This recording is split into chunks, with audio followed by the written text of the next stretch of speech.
I'm Gary Elliott, the Careers Technologist here at UCLan Careers, and today I'm going to be talking about online options for professional portfolios. I'm going to be covering why you should consider developing a professional portfolio, what it would be good for, how you would go about creating one, and what would be the long and short-term gains of having a portfolio. So this spotlight on professional portfolios will answer all of these questions and more.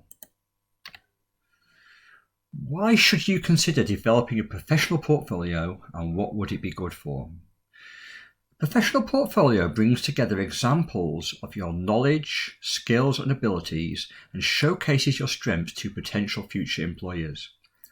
When people think of portfolios, they often think that they're only for creative people like artists or photographers, but this couldn't be further from the truth, as it's possible for anyone to create a portfolio which would benefit them irrespective of the subject they are studying a degree.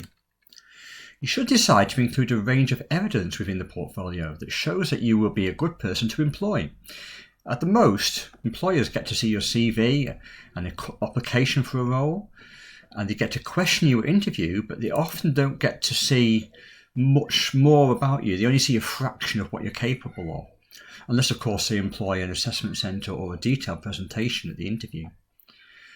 A link to your professional portfolio, though, sent with your application for a job, can help you to stand out from other applicants and really helps to portray yourself in the best possible way, as you have full control over the employer's experience of your portfolio, rather than just letting the employer search for you on social media, although they might do that anyway. If employers have your portfolio in advance, before an interview, they can also potentially ask questions about what they see, and that could be very helpful in that you can elaborate on the portfolio examples at interview. Often at interview, you might be asked to give a presentation, and already having an existing portfolio can be extremely beneficial when it comes towards putting the presentation together about yourself and your competencies.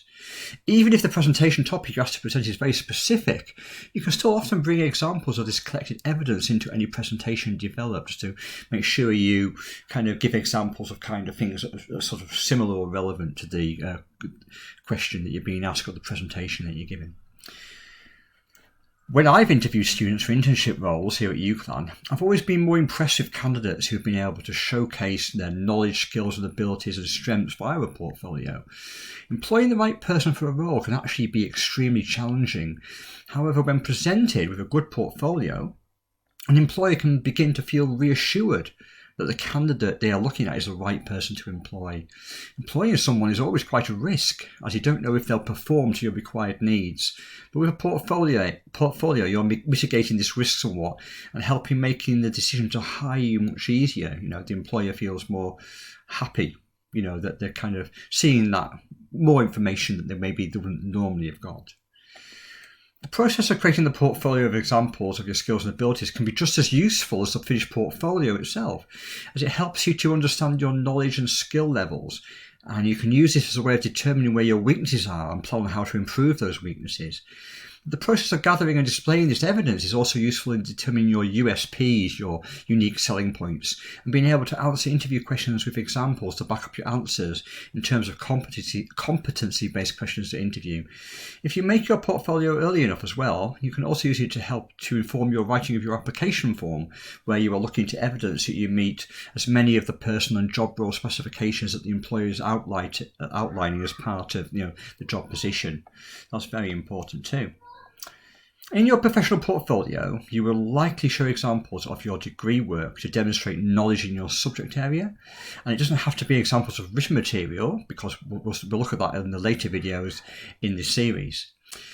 You will also likely include examples of your competency in general, such as transferable skills, and those skills are the skills that employers are looking for you to display in the workplace, such as communication skills, written skills, problem-solving abilities, teamwork and leadership, and potentially many others. But the evidence for these doesn't have to come from the degree study, although most of the transferable skills are built into your course, but you can also showcase evidence of your having built up these skills by extracurricular activities such as clubs, hobbies and sports which you participate in. So a portfolio can be a chance to showcase yourself as a whole rounded individual that many employers are looking for. It's also possible to showcase some personality as part of the portfolio, as long as you don't go over the top with this. So, how would you go about creating a professional portfolio online? The videos on this page and in the playlist that you're viewing on YouTube will show you how to create portfolios on a variety of different platforms. For most of these, there's no cost associated with producing the portfolio, so that shouldn't be a barrier to you being able to create a professional portfolio to show employers. Or there is a charge for the podcasting one, but only when you reach a certain limit. As the video will show, the video is going to show you how to get started on using these platforms, so you will have fewer technical barriers to overcome because you'll know how to go about all the basic you need to actually start using these platforms for portfolios. However, you will have to put some time in to collate examples of evidence and display them well within the medium that you select. Don't skimp on time and rush the portfolio. Give the portfolio the attention it needs, because the more time you invest in it, the more impressed the employers will be when they're looking at it.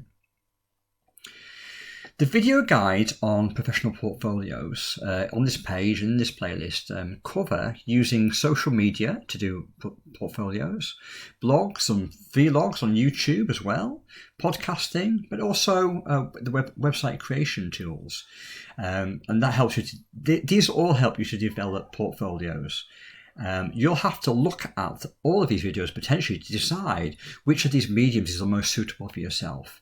However, it might be that you decide to use a combination of these delivery mechanisms to take advantages of the strengths of each one of them. There's also going to be a short video about the UCLAN portfolio platform called Spot or Spark of Talent, which is actually mainly used by creatives. They're the kind, there's going to be about sort of 6 different videos that take you through platforms which you could create a portfolio on. There are also lots of focused portfolio creation systems online, but most of these do charge, so I haven't covered those. But if you do a search on Google, you'll find some of these if you want to kind of invest in having a system to kind of build a full portfolio on. That's what we're going to cover. What might be the long-term gains of a professional portfolio? Well, a portfolio is also important in your career going forward once you've got a job role, for 2 reasons. You will likely not stay at your first job for life, because in today's work environment, people tend to switch organisations more readily. And also as well, you are likely to want to progress in your career, even if you stay at one organisation. So having a portfolio that you keep up developing and updating and which follows you through your working life can be very useful when it comes to applying for new jobs and for promotions. And also, kind of tacked onto this, the second thing is that the portfolio is very useful for CPD, which is continuous professional development. Because within your organisation or organisations, you will likely be required to undergo standard training, which you could record in your portfolio, but you also potentially have the option to develop yourself further with additional training courses that you might select.